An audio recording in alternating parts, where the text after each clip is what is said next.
अशहदु अन्ना मुहम्मदुर रसूलुल्लाह। साजिद साहब, आइए आपको एक डिबेट ऐसी दिखा देते हैं। बहुत दिलचस्प डिबेट हुई थी इसी को लेकर के, और यही पूछा गया था कि महिलाओं को तो हूर मिल जाएगी, पुरुषों को हूर मिल जाएगी, महिलाओं को क्या मिलेगा? आइए दिखा देते हैं। रशीदी साहब आइए। आ गया बताइए। बस यही रहिएगा जी बिल्कुल। आइए रशीदी, इधर आ जाइए। 72 हूरों वाली बात नहीं बताई कि वो 72 हूरों का जो बताया गया है मर्दों के लिए वो क्या है, क्या वो अय्याशी नहीं है वहाँ पे? और तो कुछ नहीं बताया कि ना शॉपिंग मॉल है ना लाइब्रेरी है। औरतों के लिए क्या है? फॉर एग्जाम्पल मैं बहुत अच्छे काम करती हूँ, सारे इस्लाम के रूल फॉलो करती हूँ, मैं जन्नत में जाऊंगी, मुझे वहाँ क्या मिलेगा? आप जन्नत में उन 72 हूरों की सरदार होंगी, और वो शोहर आपके बड़ा एजाज क्या हो सकता है?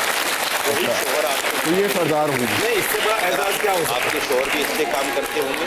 अगर दोनों आदमी सुन लीजिए, अभी सुन लीजिए, सुन तो लीजिए, पूरा सुन लीजिए। आप उन हूरों की सरदार रहेंगे।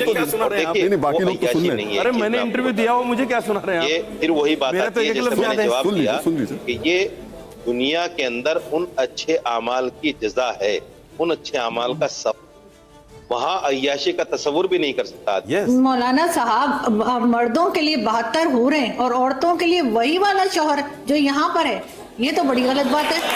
औरतों को भी कोई चॉइस दीजिए ना, औरतों के लिए भी कोई अट्रैक्शन रखिए। क्या औरतों का दिल नहीं है? ये क्या बात हुई? औरतों के लिए वही शौहर, अगर शौहर के साथ ना बनती हो, बेशक बहुत नेक हो, लेकिन इस दुनिया में शौहर ना पसंद हो, किसी तरीके से उसके साथ जो है गुजारा कर लिया, वहां जाके फिर वही गले पड़ जाएगा। ये तो अजीब सी बात है। और आप लोग 72 हूरे लेके घूमेंगे। ये सवाल मुझसे नहीं बनता, ये सवाल मुझसे नहीं बनता। ये सवाल आप अल्लाह से कीजिए जिसने जन्नत में मुसलमान के लिए ये चीजें रखी हैं। ये सवाल अल्लाह से बनता है। देखिए, मुझे सुन के हंसी भी आ गई मौलाना साहब, लेकिन रशीद साहब वो आपने बात ही ऐसी कही। अभी तक तो आपने ये कहा कि पुरुषों के लिए हूरे हैं। अब जो महिला ने पूछा आपसे, उसने कहा, आपने कहा आप हूरों की रानी बनेंगी। मतलब इससे बड़ा एजाज कुछ हो सकता है औरत के लिए? वाला है अल-खबीसातु लिल-खबीसीन वल-खबीसून लिल-खबीसात वत्तय्यिबातु लित्तय्यिबीन वत्तय्यिबून लित्तय्यिबात उलाइक मुबर्रऊन मिम्मा यक़ूलून लहुम मग़फ़िरतुन व रिज़्क़ुन करीम। नापाक औरतें नापाक मर्दों के लिए हैं और नापाक मर्द नापाक औरतों के लिए, और पाक औरतें पाक मर्दों के लिए हैं और पाक मर्द पाक औरतों के लिए। ये पाक लोग उन बदगोइयों की बातों से बरी हैं और उनके लिए बख्शिश और नेक रोजी है।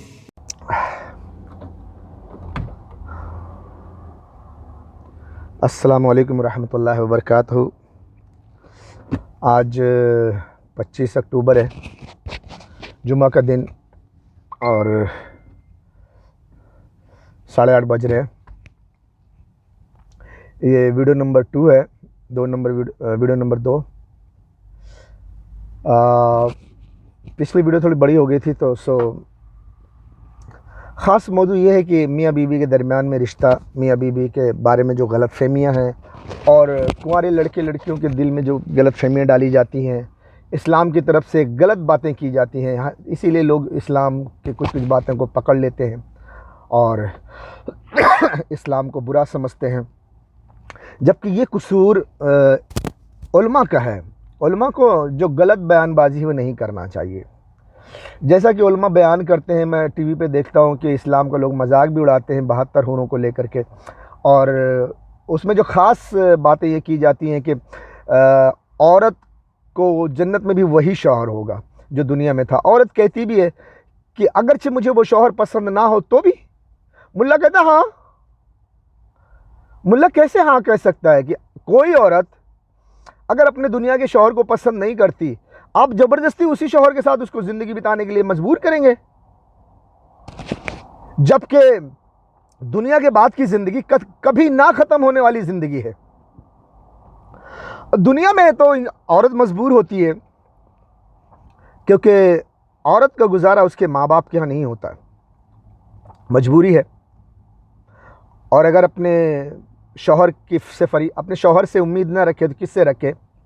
वो अपने माँ बाप के यहाँ गुजारा नहीं कर सकती, क्योंकि सिर्फ बात रोटी कपड़ा और मकान का नहीं है, एक शौहर का प्यार का भी है।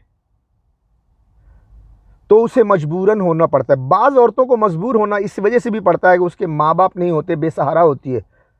अगर वो अपने बुरे शौहर का साथ छोड़ दे तो उसको 2 वक्त की रोटी भी ना मिले, तो उसकी इज्जत आबरू से खेलने वाले भी बहुत मिलेंगे। अपनी इज्जत आबरू की हिफाजत के लिए किसी तरह वो अपने बुरे शौहर के साथ समझौता कर लेती है कि चलो कुछ बुरा ही सही, मैं किसी तरह ज़िंदगी जी लूँगी इसके साथ, ताकि मेरी इज्जत आबरू की हिफाजत रहे। कोई औरत ऐसी भी होती है कि खूबसूरत नहीं होती, कोई मर्द उससे शादी करके खुश रखना पसंद करता है, रख लेता है। कोई मर्द ऐसा होता है कि उसको मजबूरी से वो भी शादी कर लेता है, लेकिन थोड़े दिन के बाद उसका दिल भर जाता है, फिर वो औरत से सच्चा प्यार नहीं करता। सच्चा प्यार नहीं करता तो कितना भी है तो वो औरत है, उसको दर्द होता है, तकलीफ़ होती है कि भाई बीवी शौहर के दरमियान सच्ची मोहब्बत होनी चाहिए। नहीं करता वो शौहर, तो औरत क्या करे? मजबूरी है।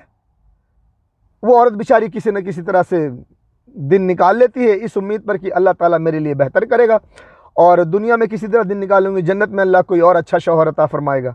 अब मौलवी फतवा दे देगा कि भाई तेरा शौहर वहाँ पे भी यही रहेगा, तो क्या करेगी बेचारी? घुट के मर जाएगी। क्यों? क्योंकि दुनिया में तो एक 60-70 साल की ज़िंदगी है, पहाड़ जैसी वो ज़िंदगी काटती है एक बुरे शौहर के साथ, जहाँ पर ना ख़त्म होने वाली ज़िंदगी, हमेशा हमेश की ज़िंदगी कैसे ज़िंदगी बशर करेगी इस बुरे आदमी के साथ, जबकि उसे वो पसंद नहीं करती। ज़बरदस्ती करोगे मौली साहब। एक वजह और भी है जिस पर कोई तवज्जो नहीं देता। हर औरत के दिल में एक सपना होता है कि उसे एक बेहतरीन मर्द मिले, एक बेहतरीन मर्द का प्यार मिले, हैंडसम हो, स्मार्ट हो, जवां मर्द हो, मर्दाना ताकत वाला हो, हमें ऐसा प्यार करे, वैसा प्यार करे, ऐसा प्यार करे, वैसा प्यार करे। अब अगर इसमें थोड़ा सा और आगे जाकर सोचे तो हर मर्द और हर औरत के अंदर एक खूबी पाई जाती है कि मर्द भले खूबसूरत ना हो, लेकिन वो किसी अपने लिए जब किसी बीवी को चुनता है ना, तो सोचता है कि मेरी बीवी जो है ना बहुत खूबसूरत हो। अबे तू भी तो उसके काबिल होना चाहिए। ऐसी औरत भी है, भले वो बदसूरत है, लेकिन वो सोचेगी बस मेरा पति, मेरा शौहर एकदम खूबसूरत हो, सफ़ेद घोड़े पे बैठ के आए, हाय हाय हाय हाय। अपने से कहीं ज़्यादा बेहतर पसंद करते हैं। वो ऐसा हो, वैसा हो, पैसा वाला हो, बंगला हो, फ्लैट हो, ये हो, वो हो। कभी अपनी सूरत देखी आईने में? उसके काबिल हो आप?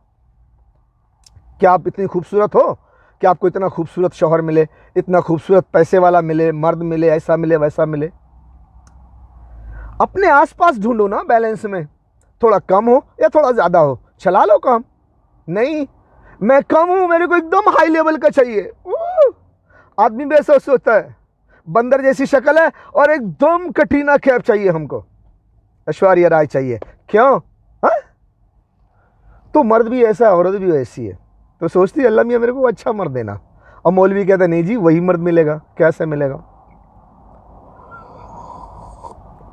मौलवी साहब एक बात बताएं, कोई औरत ऐसा सपना देखती कि मैं मर के जब जन्नत में जाऊंगी तो अल्लाह ताला मुझे एक बेहतरीन खूबसूरत जवां मर्द, मर्दाना ताकत वाला एकदम बेहतरीन, जो औरत से बहुत प्यार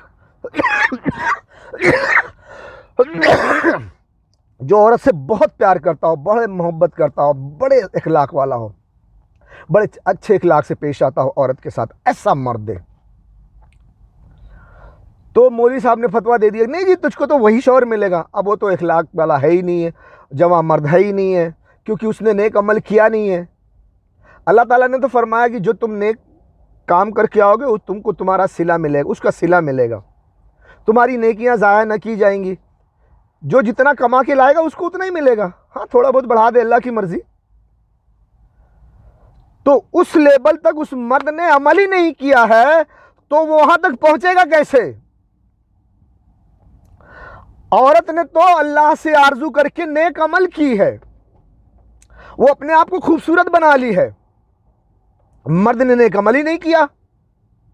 अब क्या होगा? एक नेक खूबसूरत औरत को वो बदसूरत मर्द मिलेगा? जबरदस्ती मौलाना साहब। तो अल्लाह ताला ने जो कुरान में फरमाया है, पाक दामन औरत के लिए पाक दामन मर्द, पाक दामन मर्द के लिए पाक दामन औरत, और बुरे मर्द के लिए बुरी औरत, बुरी औरत के लिए बुरा मर्द। तो वही होगा। मौलवी साहब तुम्हारा फतवा कहाँ चले जाएगा, कहाँ तक निभा सकोगे? अगर कोई मुल्ला मौलवी मेरी वीडियो देख रहा है, अगर उसको मेरी बात का बुरा लग रहा है, तो मैं चैलेंज करता हूँ दुनिया के किसी भी मौलवी को कि एक आयत दिखाए, एक सही हदीस दिखाए, सियासित्ता की एक सही हदीस दिखाए जिसमें नबी अकरम सल्लल्लाहु अलैहि वसल्लम ने फरमाया हो कि मोमिन औरत को जन्नत में उसको जो शौहर मिलेगा वो वही शौहर मिलेगा जो उसका दुनिया में शौहर था। साबित करके दिखाए? नहीं साबित कर सकेगा, क्योंकि अब मुझे बोलना पड़ रहा है। जब मैं अपने प्यार मोहब्बत की बातें करूंगा तो मैं उसमें बता दूंगा, लेकिन एक थोड़ा सा इशारा बता देता हूं। इस वक्त मेरे सामने, यानी मेरे सामने मतलब मैं दुनिया में जिंदा हूं, तो वो भी जिंदा हैं। 4 लड़कियां ऐसी हैं, 4 लड़कियां ऐसी हैं जो जन्नत में मेरी बीवी होंगी। 4 के चारों मेरी बीवी होंगी। कोई यहाँ है, कोई वहाँ है, कोई वहाँ है, कोई यहाँ है, जिसमें से 2 शादीशुदा है और 2 कुंवारी हैं भी। 2 शादीशुदा है, 2 कुंवारी हैं। और इन 4 बीवियों में से, इस 4 लड़कियों में से 3 की खुशखबरी मुझे मिल चुकी है कि 3 की तीनों मेरी जन्नत में बीवी होंगी। एक की भी नहीं मिली है, लेकिन मुझे उम्मीद है, उसके बारे में बहुत कुछ अल्लाह की तरफ से देखा हूँ ख्वाब में, लेकिन उम्मीद है कि वो भी मेरी जन्नती बीवी होगी। तो 4 लड़कियों में से 2 शादीशुदा हैं और 2 कुंवारी हैं भी, और वो 4 के चारों में से कोई एक भी मेरी बीवी नहीं है। अब मौलवी साहब बताओ कि वो 4 के चारों का शौहर मैं जन्नती शौहर हूं, कैसे हो सकूंगा मैं? मेरे अरमानों पे तो तुम पानी फेर दोगे, पूरा फतवे कर दोगे। अबे खजूर, बहुत बोलता है। वो 4 के चारों लड़कियां तुझे नहीं मिलेंगी। क्यों? जो शादीशुदा है वो अपने शौहर को मिलेंगी, जो कुंवारी है जिससे शादी करेंगी उसको मिलेंगी। तुझे कौन कैसे मिलेगा? तुझे कुछ भी नहीं मिलेगा। अबे मौलवी खजूर, वो 4 के चारों लड़कियां जन्नत में मेरी बीवी होंगी। अब बताओ वो कैसे? बताओ बताओ। क्या तूने कभी पढ़ा नहीं? एक मर्द की कई मोमिन बीवियां होंगी दुनिया में। तो एक मर्द, एक शौहर सिर्फ 4 औरतों से शादी कर सकता है। हाँ, अगर एक की मौत हो गई या तलाकशुदा हो गया तो फिर दूसरी शादी करके 4, 5, 6, 7, 8, 9, 10 कर सकता है। अगर एक बात पे ठहर जाओ कि 4 बीवियां कर सकता है, तो क्या जन्नत में उसकी सिर्फ 4 ही मोमिन बीवियां होंगी? मर्द नेक है, साले है, तो अल्लाह ताला उसको ढेर सारी बीवियां देगा। तो ढेर सारी बीवियां दुनिया में तो नहीं है ना, तो कहां से उसको मिल गई? दुनिया में जब पैदा हुई थी तो किसी न किसी की बीवी थी। अगर वो किसी न किसी की बीवी थी तो मरने के बाद उनको वही शौहर मिलना चाहिए जिसकी बीवी थी। दूसरा मर्द के पास क्यों चली गई? मौलाना, मेरे निकाह में जन्नत में मेरी बीवियों में, मैं अभी रिसेंटली अभी मेरे आंखों के सामने है वो। कभी कभी मेरी मुलाकात होती है, बातचीत होती है, बातचीत कर चुका हूं मैं, मुझे पता है। काफ़ी टाइम से किसी से बात नहीं हुई, काफ़ी टाइम से किसी को देखा नहीं, ये बात और है, लेकिन दुनिया में है, मैं जानता हूं। वो मेरी जन्नती बीवियां हैं चारों। 2 शादीशुदा है, 2 कुंवारी हैं। वो शादीशुदा भी मेरी बीवी है और वो कुंवारी भी मेरी बीवी है। और शादीशुदा भी अलग अलग शौहर की बीवियां हैं, और जो कुंवारी हैं उनकी भी शादी होगी, अलग अलग मर्द से शादी होगी, उनके अलग अलग शौहर होंगे। यहां तक कि अल्लाह ने मुझे दिखा दिया कि उसमें जो एक लड़की है जो कुंवारी है, उसकी अभी शादी नहीं हुई, लेकिन वो जिससे उसकी शादी होगी उस लड़के को भी मुझे दिखा दिया गया है कि इसकी शादी इस लड़के से होगी। तो पर लेकिन वो लड़का कहाँ है, कहाँ पैदा हुआ है, किस मुल्क का है, किस शहर का है, किस गांव का है, कहाँ नज़दीक में होगा, लेकिन मुझे अभी तक वो लड़का रियल में नहीं दिखा है। लेकिन अल्लाह की तरफ से बता दिया गया है कि इसकी शादी इस लड़के के साथ होगी। शक्ल बता दिया गया है, चेहरा दिखा दिया गया है। अब मैं भी उस लड़की को पसंद करता हूँ, वो लड़की भी मुझे पसंद करती है। मुझे भी पता है कि मैं उससे शादी नहीं कर सकता, उस लड़की को भी पता है कि मैं शादीशुदा हूँ और मैं उससे शादी नहीं कर सकता, मगर फिर भी वो मुझे पसंद करती है, मैं उसे पसंद करता हूँ। हालांकि मैंने उसको अभी नहीं बताया है कि तू मेरी जन्नती बीवी है, अभी नहीं बताया मैंने, कभी मौका मिलेगा बता दूंगा। लेकिन ऐसा नहीं है कि हम एक दूसरे को पसंद करते तो कोई पाप करें, कोई गुनाह करें, नहीं।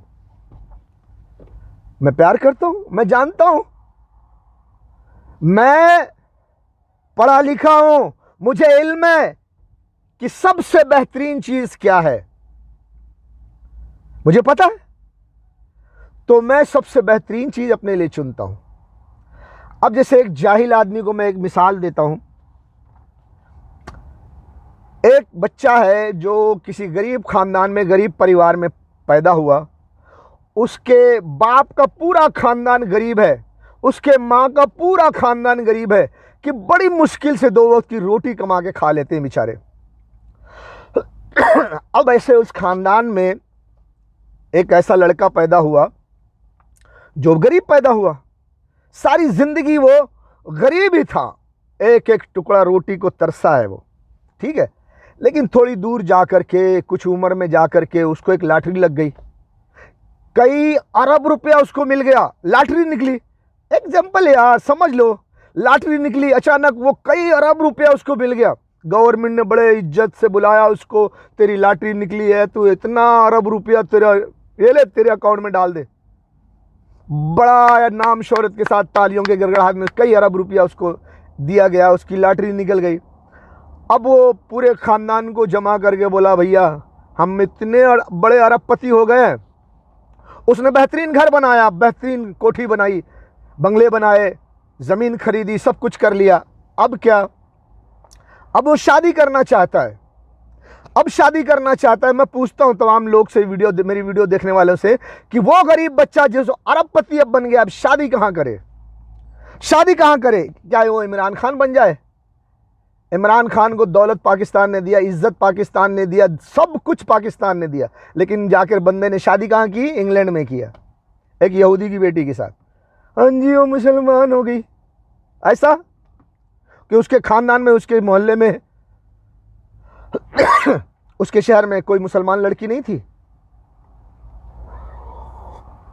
मुंह काला करने के लिए तो बहुत लड़की मिली होंगी उसको खानदान में और शहर में, लेकिन शादी करने के लिए नहीं मिली होंगी। और लंदन में जाके शादी किया।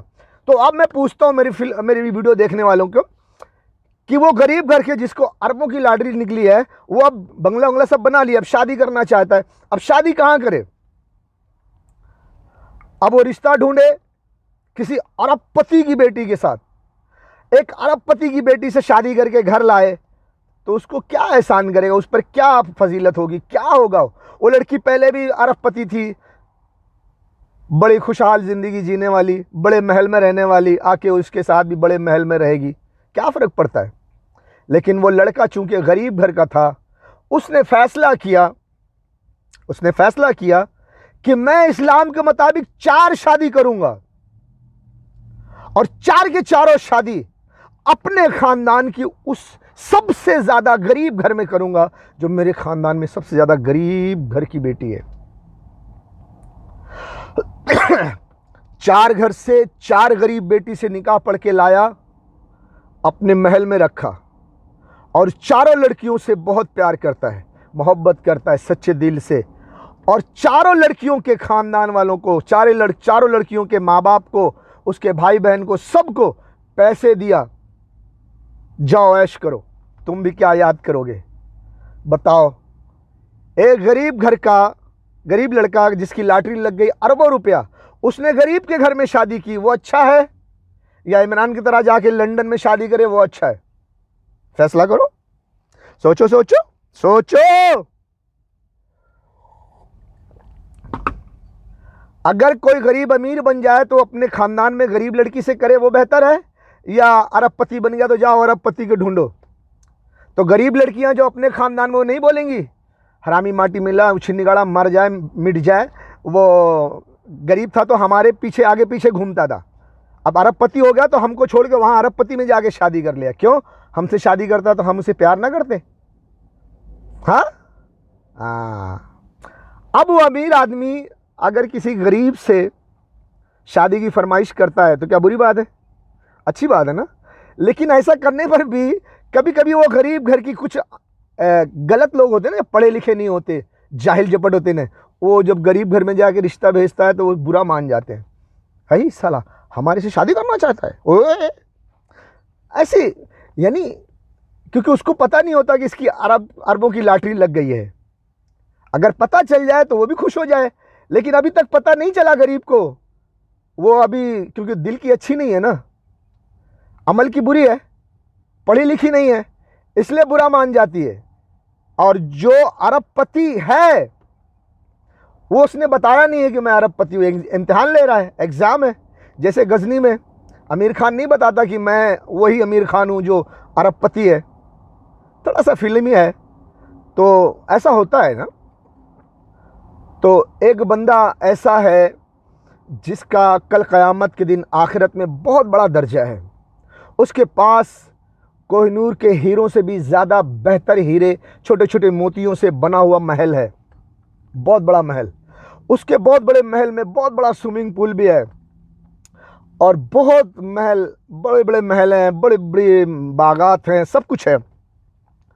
अगर वो शख्स जानता है, देख चुका है, अल्लाह ताला उस पर ये एहसान कर चुका है, उसको दिखा चुका है, वो जानता समझता है, तो वो लड़का अपने ख़ानदान की लड़कियों को चुनता है कि मैं अपने ख़ानदान की गरीब घर की लड़कियों से शादी करूंगा ताकि वो मेरे साथ उस महल में जाएं और वहाँ पर वो खुश रहें। मैं उन्हें बहुत सच्चे दिल से प्यार करूंगा क्योंकि वो मेरे फला फला की बेटियां हैं।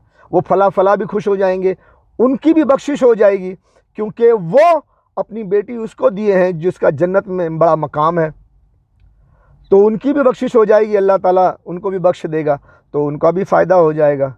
लेकिन चूँकि उस गरीब घर के लड़की को भी, लड़की के माँ बाप को भी ये पता नहीं है कि ये जो लड़का शादी की फरमाइश कर रहा है ये आखिरत का बहुत बड़ा अमीर आदमी है, तो ये गरीब परिवार उस आखिरत के अमीर आदमी को हकारत की नज़र से देखते हैं, उसको बुरा समझते हैं, उसका मजाक उड़ाते हैं। ऐसे जाहिल किस्म के लोग भी दुनिया में हैं। तो मैं इस चीज़ पर से भी पर्दा थोड़ा हटाना चाहता हूँ कि किसी को भी बुरा सोचने से पहले, चाहे वो कुछ भी फरमाइश करे, उसके बारे में जानने की कोशिश करो कि वो क्यों ऐसा कह रहा है। अगर कोई शादी की फरमाइश कर रहा है, प्यार करता है, मोहब्बत करता है अपने ही ख़ानदान के नज़दीक लड़कियों से, तो क्या समझ के कर रहा है? हो सकता है कि वो दुनिया के लिए कर रहा है कि आखिरत के लिए कर रहा है। अगर वो आखिरत के लिए कर रहा है तो ज़रा सोचो वो बंदा नेक है कि बुरा है, उसके अमाल कैसे हैं, नमाजी है कि नहीं है। अगर सब कुछ नेक नेक नज़र आता है तो सोचो कि वो आखिरत में बड़ा दर्जा है, इसीलिए तुम्हारी लड़की को भी बड़े दर्जे में ले जाना चाहता है। वो तो तुम पर एहसान कर रहा है लेकिन तुम उसे बुरा समझ रहे हो। सुनते जाओ, थोड़ा और मैं बताना चाहूँगा। कलूटी कलूटी तू भी सुधर जा, आज मेरा मूड नहीं है, तबीयत ख़राब है, बोलने को दिल नहीं हो रहा है, लेकिन फिर भी मुझे नहीं पता, एहसास नहीं है कि मैं कुछ बोल रहा हूँ, अच्छा बोल रहा हूँ कि बुरा बोल रहा हूँ। क्योंकि ईरान पर डायरेक्ट अमेरिका इजराइल हमला नहीं कर सकते। अगर वो करते हैं डायरेक्ट ईरान पर हमला तो ईरान पहली फुर्सत में इजराइल का नामो निशान मिटा देगा। इतनी मिसाइल्स उसके पास, इतने हथियार हैं, और वो इजराइल भी जानता है, अमेरिका भी जानता है, ब्रिटेन फ्रांस सभी जानते हैं, ऑस्ट्रेलिया भी जानता है। इसीलिए डायरेक्ट ईरान पर हमला कोई नहीं करेगा। क्यों? इजराइल खत्म हो जाएगा, इजराइल को सेव करना है। इसलिए ईरान को हिंदुस्तान से मारा जाए, हिंदुस्तान को इस्तेमाल करके ईरान को मारा जाए, ताकि ईरान अगर कोई जवाबी कार्रवाई करे तो वो हिंदुस्तान में करे, इजराइल सेफ रहे। इसीलिए ईरान को मारने के लिए हिंदुस्तान को चुना गया है। इन लाशों को, गोश्त के टुकड़ों को देखकर तुम्हें गैरत क्यों नहीं आती? तुम कैसे सोते हो? तुम कैसे पीते हो? तुम कैसे खाते हो? तुम कैसे जिंदगी गुजारते हो? ए बेगैरत हुक्मरानों, इन लाशों को गोश्त के इन टुकड़ों को देखकर तुम्हें गैरत क्यों नहीं आती? तुम कैसे सोते हो? तुम कैसे पीते हो? तुम कैसे खाते हो? तुम कैसे जिंदगी गुजारते हो? ऐ बेगैरतो, ऐ जरदेलो, ऐ हुक्मरानो, तुम कब जागोगे? कब जागोगे? वो बेचारे फरियाद कर रहे हैं, बुला रहे हैं तुम्हें। कोई हाफिज कुरान आर्मी चीफ साहब रसूलुल्लाह की उम्मत कट रही है, लोग उनके आज़ा के टुकड़े चादर में समेट रहे हैं। तुम अपने एटम बम और मिसाइलों के साथ तमाशा देख रहे हो। हमसे बर्दाश्त नहीं हो सकता, हम ये नहीं देख सकते, हम ये बर्दाश्त नहीं कर सकते। जुर्रत करो।